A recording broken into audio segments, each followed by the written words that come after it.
All right, this is our Exploring Eccentricity Lab. So I have 2 push pins here that are 4 centimeters apart, and then I just have a little loop of string. And all I'm gonna do is put the loop of string here around my pen, and I'm gonna use it to draw an ellipse.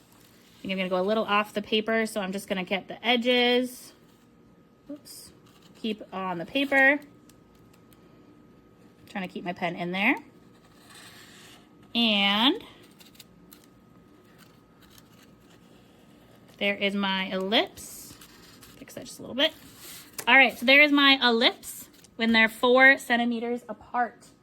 Now what I'm gonna do is I am going to measure the major axis, which is the furthest distance between 2 sides of this. So that's gonna be across the center here. So, looks like the furthest apart I get, I'm gonna move one of these just so I can see, is about 25.4 centimeters. 25.4 centimeters. So again, when my separation of the push pins was 4 centimeters, my major axis was 25.4 centimeters. Now my pins are 6 centimeters apart, and I'm gonna repeat this process to draw an ellipse.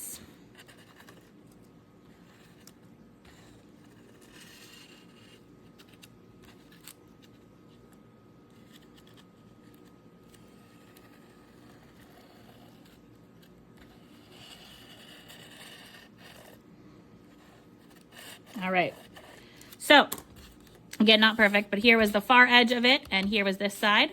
So they are 6 centimeters apart, and I'm gonna measure the major axis for this ellipse that I drew. Moving that one again to see where the longest part is. And it looks like the longest that I get here is right about 23 centimeters. So when my push pins were 6 centimeters apart, the major axis I got was 23 centimeters apart. And finally, I am going to measure so that they are 8 centimeters apart. Put my push pin in at 8 centimeters and repeat this process to draw our final ellipse. Get my string around both. All right.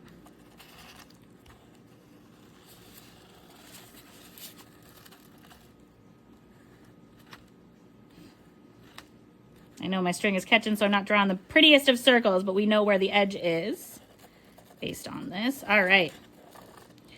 So we're going to do the same process again to measure our major axis. So from one side to the other, kind of see the furthest that it got. Yeah, and this looks like for this one, it's right about at 21 centimeters.